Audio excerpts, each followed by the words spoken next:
Dans cet épisode, je pars seul, de nuit, à 58 km pour attraper un espadon nocturne. On a un espadon, les gars. Le fil se déroule, c'est une expérience de fou parce que ces espadons nagent juste dans ma lumière. Un énorme espadon juste sous le bateau. Il y a un énorme espadon juste sous le bateau, assieds-toi. Détendez-vous et j'espère que vous resterez jusqu'à la fin parce qu'on va cuisiner des steaks d'espadon et pensez à appuyer sur le bouton « J'aime ». Allons-y.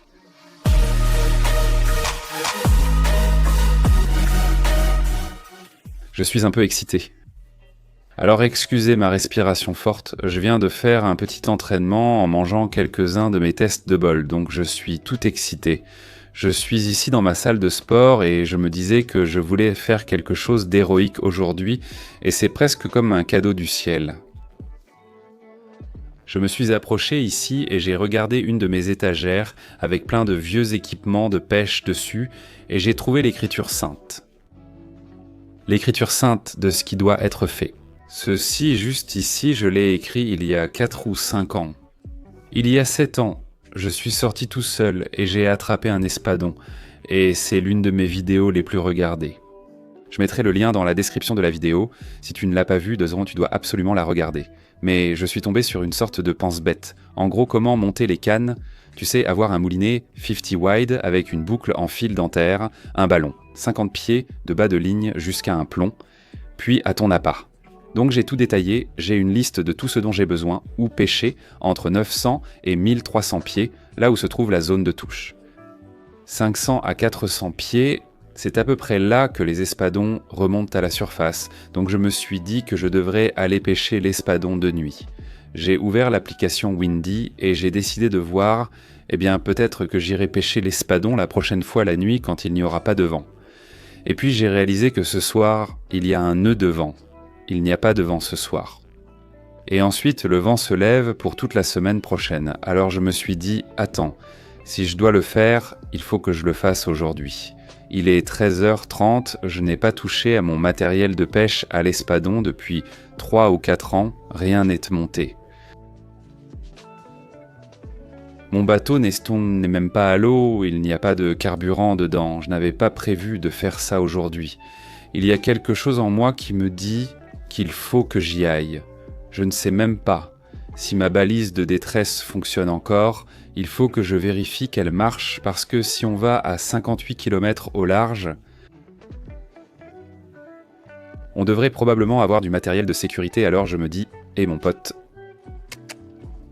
oh, c'est peut-être notre dernière rencontre, alors offre-moi un peu d'amour, mon pote. Tu veux venir ? Peut-être la prochaine fois. C'est un bon minou, un minou heureux.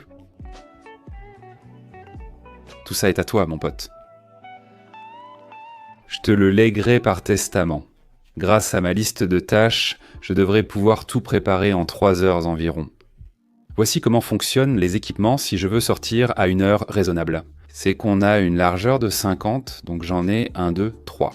D'accord, j'ai les 50 larges, il me faut une boucle de fil dentaire avec un ballon, ou une sorte de cruche lumineuse, ou une sorte de bouée. Donc ça va être la tige jusqu'à une bouée, puis 50 pieds.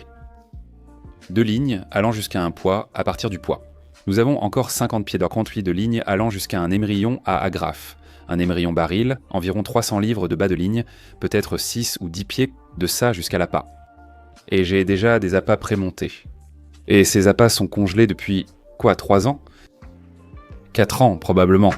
Ils sont encore bons ? Où sont-ils ? Attends, ils ne sont même pas montés. Ils ne sont pas montés, juste le calmar. Oh, je croyais que j'avais des appâts déjà montés. Voilà un appât pré-monté qui a probablement été congelé et décongelé. Et oh, il y a un bâton lumineux qui a l'air d'avoir déjà servi. Oh mec, ces calmars sont tellement vieux. Bon, je vais aller chercher du carburant pour le bateau, probablement m'arrêter dans un magasin d'articles de pêche et, juste parce que je manque de temps, je vais probablement acheter des appâts prémontés même s'ils sont généralement très chers. 20 à 30 € pour un appât et il m'en faut au moins 4 ou 5. Oh mon Dieu, on dirait qu'on va brûler de l'argent aujourd'hui. Je vais me dépêcher pour me préparer à cette sortie de pêche. Bon, il va falloir qu'on fasse le plein de carburant.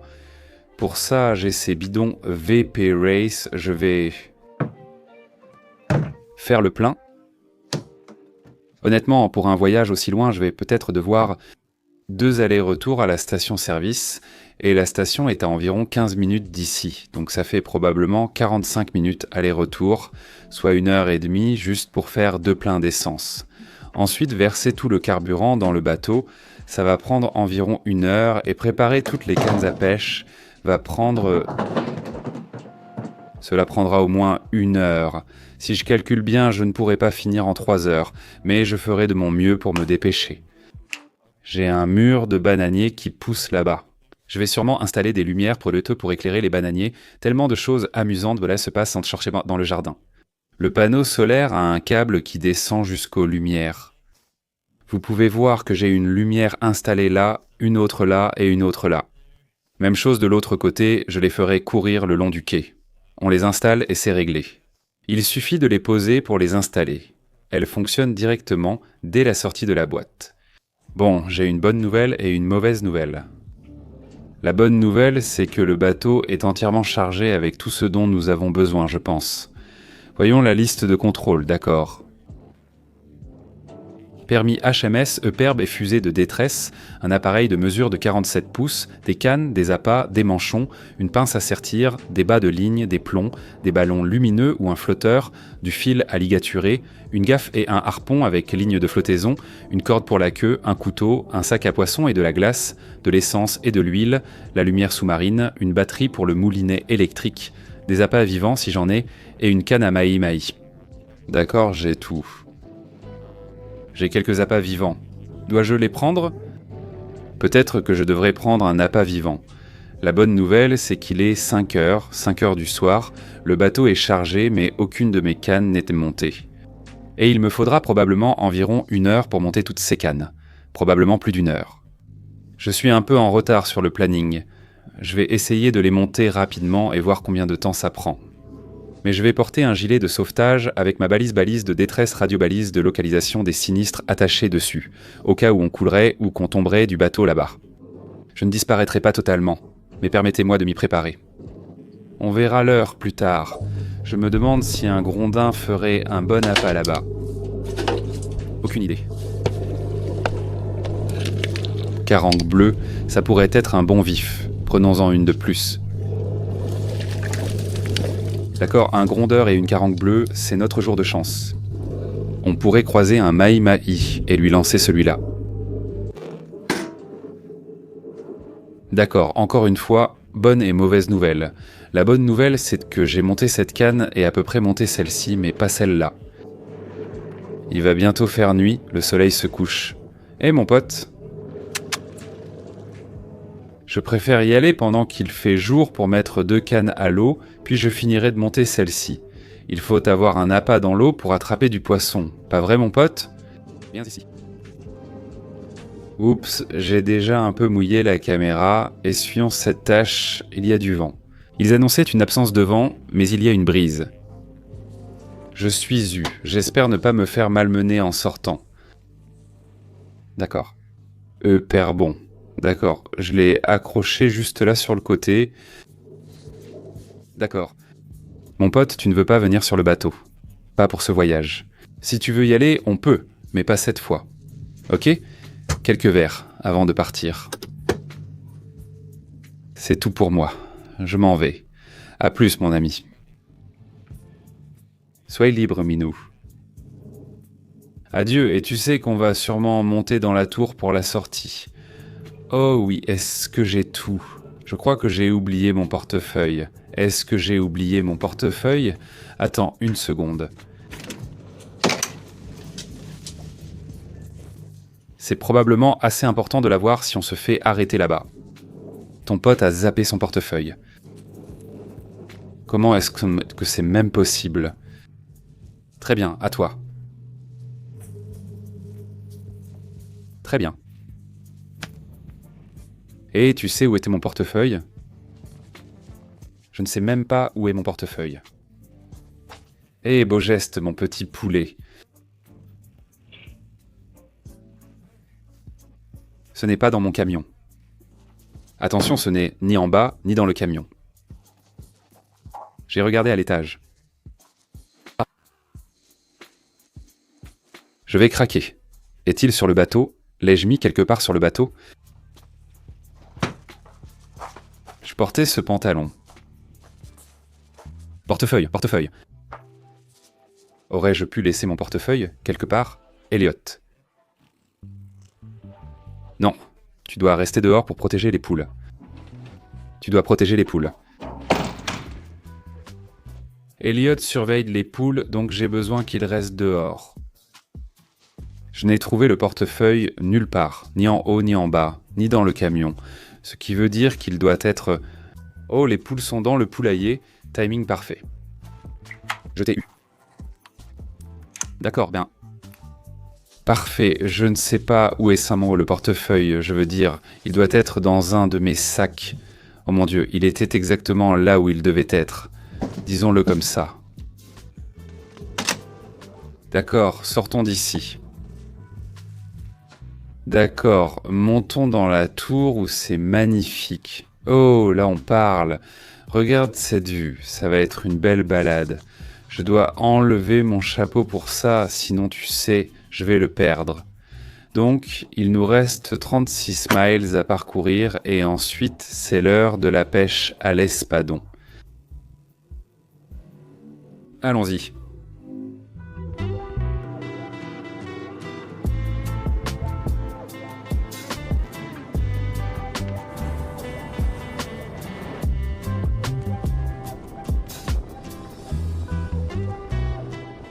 Sainte-Marie, je viens de passer à côté d'une énorme bûche, mais la vraie question, c'est est-ce qu'il y a un poisson en dessous?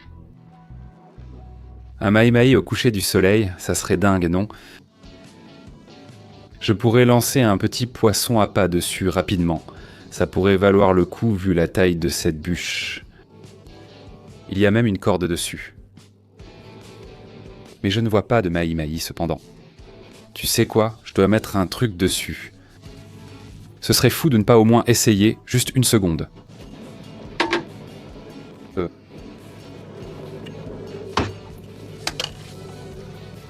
Je viens d'attraper un petit poisson épingle avec un hameçon en J.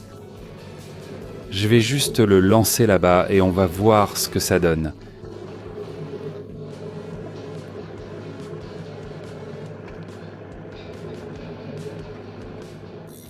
D'accord. Eh bien, je ne pense pas qu'il y ait de poissons ici, mais on ne peut pas dire que je n'ai pas essayé. Sinon, je me demanderais toute la journée si j'aurais pu attraper quelque chose près de ce tronc. Donc ce poisson épingle, je vais le remettre dans le vivier. Ça, on va le remettre ici. Très bien, on retourne dans la tour. Il fait un peu frais et je ne porte pas de pull, mais j'aurais probablement dû en apporter un. Espérons qu'on ne heurte pas de tronc comme ça, car je roule à environ 65 km/h ici. Et ce serait fou. Je rame vraiment fort en ce moment.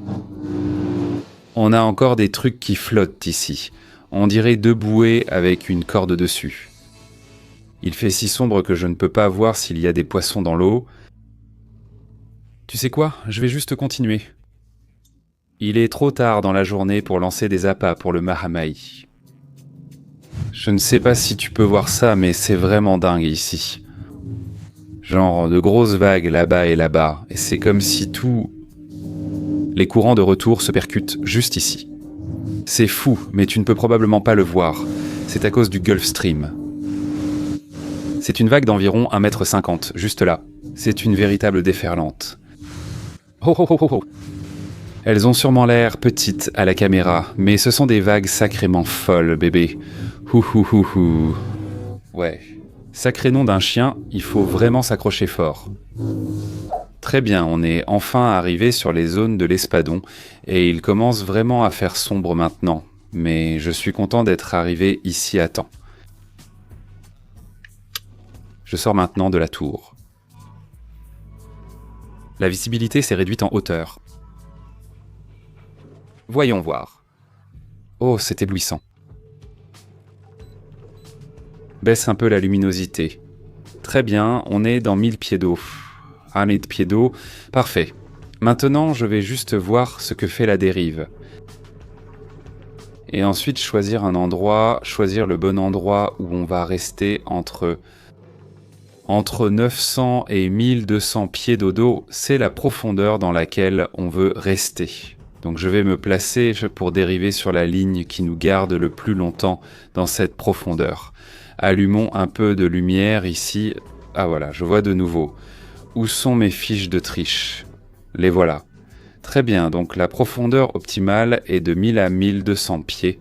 Donc on va essayer de rester... Enfin, on est à 1000 pieds en ce moment. Donc je pense qu'on est au bon endroit. Super, allez, on va mettre quelques cannes à l'eau et puis on pêche. Avec le courant ou la dérive, on dérive. 2 miles et demi à l'heure, ce n'est pas trop mal, c'est à peu près aussi bas que ça peut l'être. Donc cette canne sort en premier. Je veux juste mettre un appât à l'eau pour qu'on puisse au moins dire qu'on pêche, tu vois. Voilà, on a un gros vieux calmar. Où est mon couteau? Wow. Tu sais, il n'y a pas de vent, mais il y a une grosse houle. Vraiment une grosse houle. Donc tu montes de 5 pieds, tu descends de 5 pieds. C'est un peu bizarre. Ça me perturbe un peu honnêtement. Bon, regarde-moi ça, il y a un gros calmar. Ouais, donc on utilise juste ces calmars préfabriqués. Ouais, tu ne peux pas vraiment le voir, hein? Voilà, ça a l'air bien. Franchement, si j'étais un espadon, je mangerais ça carrément. Inscris-moi pour 2. D'accord, on dirait qu'il veut y aller par ici, donc je vais mettre cette canne de ce côté-là. Là, on a environ 50 pieds de ligne qui vont sortir. Waouh, il y a très peu de courant en fait. Voilà, juste ici, on a l'appât à 50 pieds et un endroit pour accrocher notre plomb. Alors, laisse-moi prendre ce plomb. C'est un sac lourd, mince. Bon, où sont nos plombs? Maintenant. En fait, je n'ai pas besoin d'autant de poids. D'accord. Voici notre poids et cette lumière, il suffit de la tourner et elle s'allume, c'est une belle couleur bleue. Nous les vendons sur southfloridafishingchannel.com, ce sont les lampes de pêche profondes, extra larges, et puis 10 onces de poids. Ou qu'est-ce que c'est? 16, 10 onces de poids. Ça sera parfait. Je vais juste l'accrocher là et ça descend. Wow. Maintenant, je mets le ballon. J'ai un morceau de ruban isolant. Je mets ce bâton lumineux, allons le casser. Allez, casse-toi bébé. Ok, ça va coller directement sur ce ballon.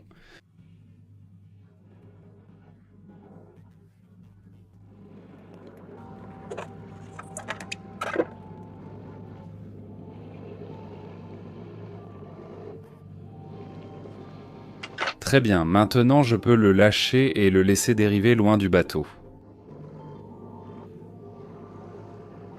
On va mettre celui-ci à environ 300 pieds du bateau.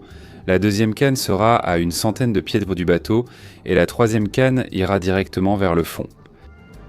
Sans ballon dessus, je viens juste de mettre un deuxième calmar et voici le deuxième plomb, je l'accroche maintenant. Celui-ci a une lumière verte. Nous sommes officiellement en train de pêcher. Les cannes sont sorties, on est à la bonne profondeur. Tout a l'air bon. Voilà ma lumière sous-marine que je vais juste... Je la plonge directement dans l'eau et je la mets à environ 3 mètres sous le bateau. Oh putain. Regarde tous ces poissons. Oh, ça m'a pris par surprise. J'ai fait fuir les poissons quand j'ai crié. Merde, je ne sais pas ce que c'était, mais c'était vraiment cool. Peut-être qu'ils vont revenir. Oh putain, oh putain. On a un espadon, les gars. On a la ligne qui file, putain. Oh mon Dieu. Oh mon Dieu, oh mon... D'accord. dois être intelligent là-dessus. On doit ramener cette canne, d'accord? C'est un gros espadon, il tire fort. Oh putain.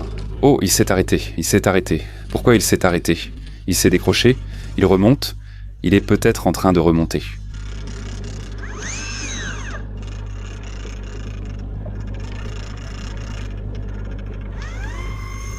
Oh, il est toujours là, il est toujours là.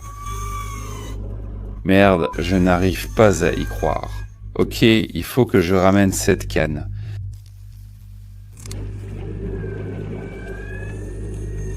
Il est toujours là? Je ne sais pas s'il est encore là, je vais ramener cette canne. Enlève le ballon.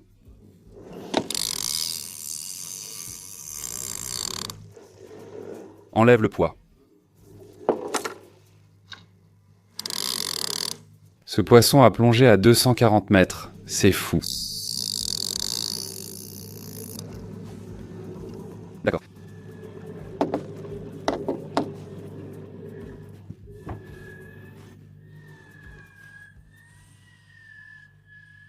Je n'ai aucune idée s'il est toujours là, les gars. C'est ça chez moi.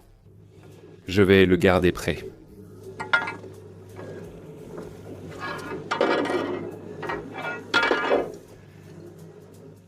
Ça ne sent pas bon, je crois qu'on a peut-être perdu ce poisson. Il tirait sur la ligne, tirait sur la ligne, tirait sur la ligne. Et puis ça s'est juste arrêté. Et maintenant, je le remonte doucement. On va voir, il est encore à 121 mètres de profondeur, donc on va voir ce qu'il en est. Je ne sais pas s'il est toujours au bout.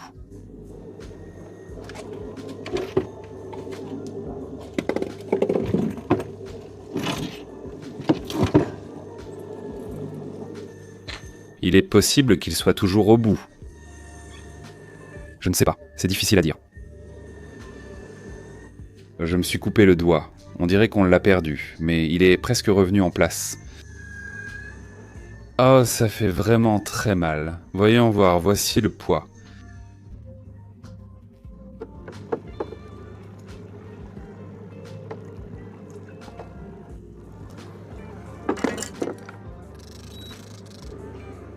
Il a complètement détruit le calmar, merde.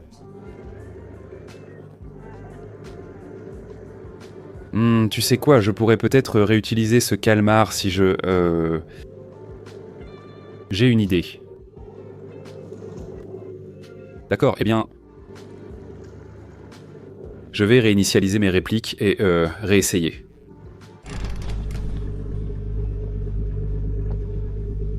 Oh merde les gars.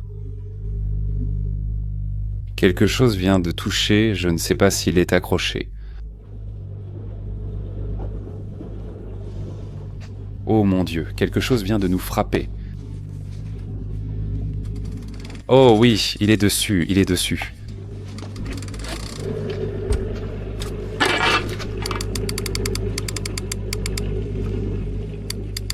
Oh oui, il est sur la 50 large. Je vais remonter cette canne. Oh merde.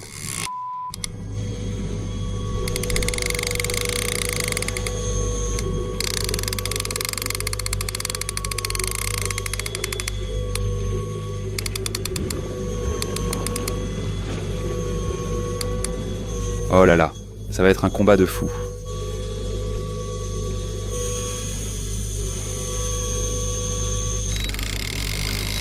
Oh, le 50 weight et c'est parti, c'est parti. D'accord, je vais mettre la... On va mettre cette canne ici, hors du chemin.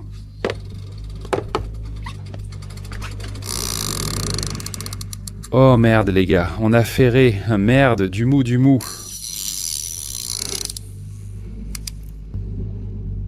Qu'est-ce qui s'est passé? Quoi? Mec. Il était dessus. Oh mon Dieu. Je vais virer ce type rapidement.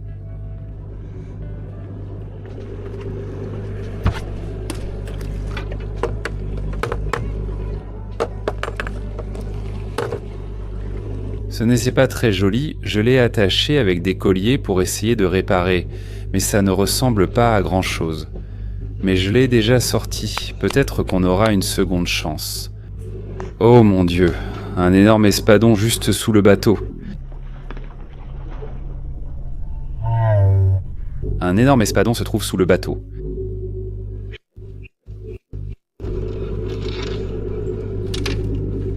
Oh mon Dieu, oh mon Dieu. C'est un espadon énorme. Je ne sais pas si vous l'avez vu à la caméra. Merde, je n'ai pas ça. Tu sais quoi? Je vais jeter ça, peut-être qu'il va le manger. C'est dingue. Je ne sais pas s'il est toujours là. Les gars, c'est le truc le plus dingue que j'ai jamais vu. C'est fou. Je n'ai jamais vécu une telle expérience. C'était sûrement un espadon de 90 kg juste sous le bateau.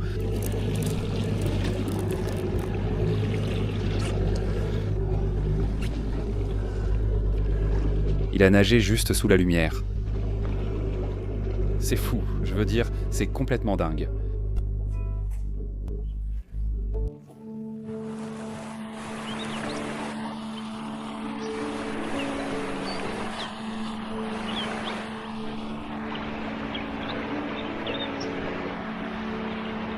Comme je l'ai dit, on a eu... Oh, merde. Des vagues de 5 pieds, j'ai cru que j'allais te blesser sur la dernière.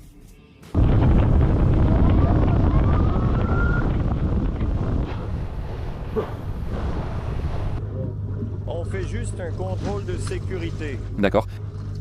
Vous avez eu de la chance à la pêche, à l'espadon? Je suis resté environ 1 heure, puis j'ai commencé à avoir le mal de mer. Alors j'ai décidé de rentrer à la maison. Ouais, mec, encore une fois, on fait juste un contrôle de sécurité, un contrôle de bien-être pour s'assurer que tout le monde là-bas fait ce qu'il faut et que tout le monde va bien. D'accord, prenez soin de vous, les gars. Maison, douce maison, on est bon de retour au quai et je suis super content. C'était un super petit voyage. Je me suis fait arrêter par les gardes-côtes en rentrant à la maison, mais ils étaient vraiment sympas. Ils m'ont juste demandé... Ils ont appelé ça un contrôle de bien-être. Ils n'ont rien demandé, juste. Tout va bien? J'ai répondu oui. Et tu sais, ils ont dit d'accord, cool. Et c'était à peu près tout. Je leur ai dit que je ne me sentais pas bien, c'est peut-être pour ça qu'ils ne sont pas montés sur mon navire. Mais oui, j'ai eu un peu le mal de mer là-bas. Je vous jure, il y avait des vagues de plus d'1,50 m, et tu faisais ça tout le temps en essayant de préparer toutes les cannes, et ça m'a vraiment secoué. Et d'habitude, je n'ai pas le mal de mer, mais là, j'ai eu le mal de mer, j'ai vomi tout le temps, ce qui est... Ouais, en plus, je n'ai rien mangé aujourd'hui parce que je n'avais pas prévu d'aller pêcher, puis je me suis emballé, j'ai préparé le bateau, et avant de m'en rendre compte, j'étais là-bas en train de crever de faim. Mais mon Dieu, on a ferré 2 espadons et on en a vu un 3e dans les lumières à côté du bateau. J'espère vraiment qu'il est apparu à la caméra, il faisait genre 90 kilos juste là. C'était fou, j'ai un peu paniqué, je ne savais pas quoi faire, genre... Est-ce que j'aurais dû prendre le harpon? J'aurais pu essayer de le harponner. Eh mon pote, ça va? Tu as gardé la maison. Je me demande si j'avais eu un vif ou un calamar prêt et que je l'avais lancé. Je me demande s'il l'aurait mangé, je ne sais pas, je n'ai jamais été dans cette situation avant, mais je veux commencer à attraper beaucoup d'espadons. L'espadon a toujours été mon poisson préféré à cibler, parce que c'est comme, je ne sais pas, ça ressemble à une aventure. Chaque départ pour la pêche à l'espadon est une aventure dont le retour n'est pas garanti. Bref, je vais nettoyer le bateau, manger un morceau, me détendre ce soir, et puis je vous retrouve demain matin. On n'a peut-être pas attrapé d'espadon, mais on va quand même en cuisiner un. Alors après mon expérience avec l'espadon, j'ai été inspiré à sortir de l'espadon de mon congélateur. Donc je l'ai décongelé pendant la nuit. Et maintenant, on va se faire des steaks d'espadon au barbecue avec du jus d'orange pour le petit déjeuner. Vous vous demandez peut-être, le barbecue sur l'espadon, je vous le dis tout de suite, c'est probablement l'une des meilleures choses qui soit... Ah, la brasserie Walking Tree. Située à Vero Beach, un endroit vraiment charmant.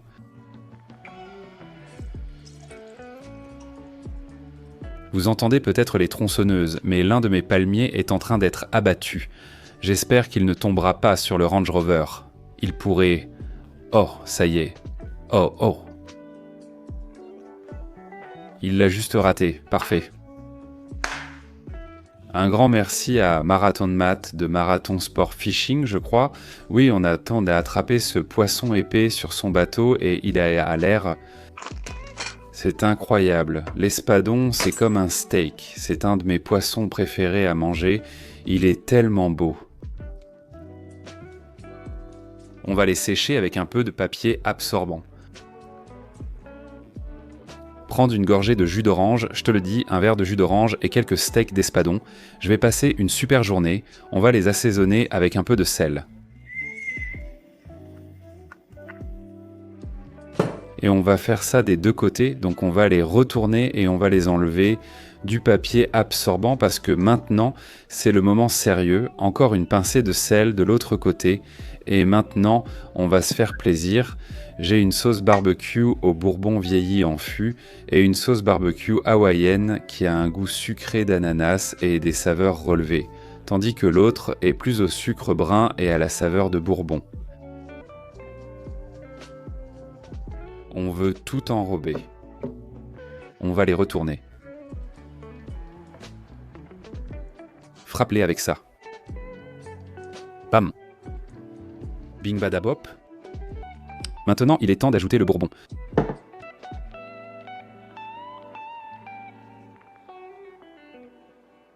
Comparé à cela, ce versement était bien plus précis. Oh. Voilà, je deviens productif avec ça. Ce jus d'orange est exquis.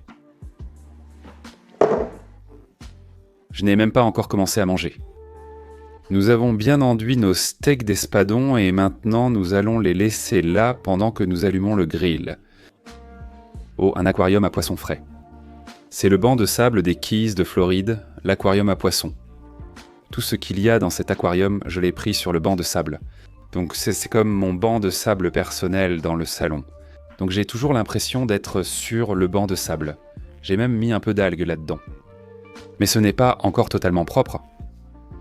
En fait, je filme une vidéo sur la façon dont j'ai fait tout ça. Ça va être une vidéo sympa. Elle va s'appeler « Mettre le banc de sable des Keys de Floride dans un aquarium ». Regardez cette vidéo et abonnez-vous si ce n'est pas déjà fait. Et on va allumer le déclencheur et le faire chauffer bien comme il faut. D'accord, parfait, il y a des granulés de bois à l'intérieur. Et la lumière fut.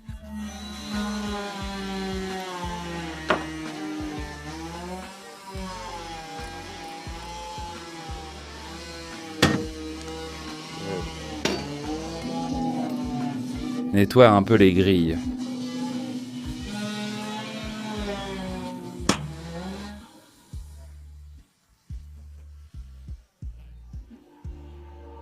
Super, génial, mon arbre a disparu. Génial, elle fait de la fumée noire, les gars. Ça fume bien, d'accord, on va s'amuser un peu. La grille est méchant bien chaude, je vais mettre les brochettes à l'ananas sur la droite.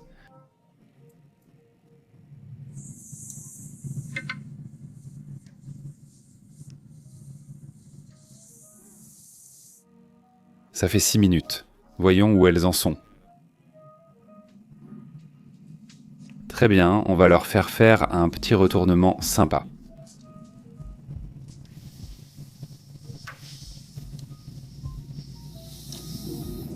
Ce sont de superbes marques de grillades.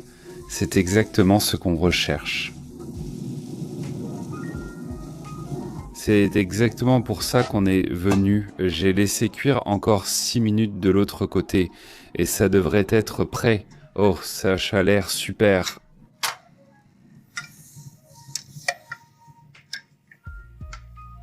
D'accord, les marques de grillades dessus sont parfaites, mais quel goût ça aura? Est-ce que ce sera trop cuit? C'est la vraie question. Je veux dire, de l'extérieur, ça a l'air vraiment parfait. Oh ouais. D'accord. C'est tellement parfait que je dois faire une vidéo pour mon Instagram. Si jamais tu veux m'envoyer un message personnel, mon Instagram c'est @HeikoWinkler. Je vais l'afficher à l'écran pour toi. Suis-moi. Si tu es sur Instagram, on a aussi notre Instagram South Florida Fishing Channel, qui est entièrement consacré aux photos de poissons, aux prochaines vidéos, aux nouveaux produits, aux concours et à plein d'autres choses. C'est South Florida Fishing Channel. Va suivre les 2 comptes si tu as un Instagram. Allez, essaie. Je vais juste le couper en 2. Assurons-nous qu'il soit bien cuit. Ça a l'air bien cuit. C'est cuit à 100%.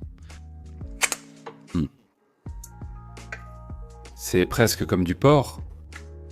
Essayons.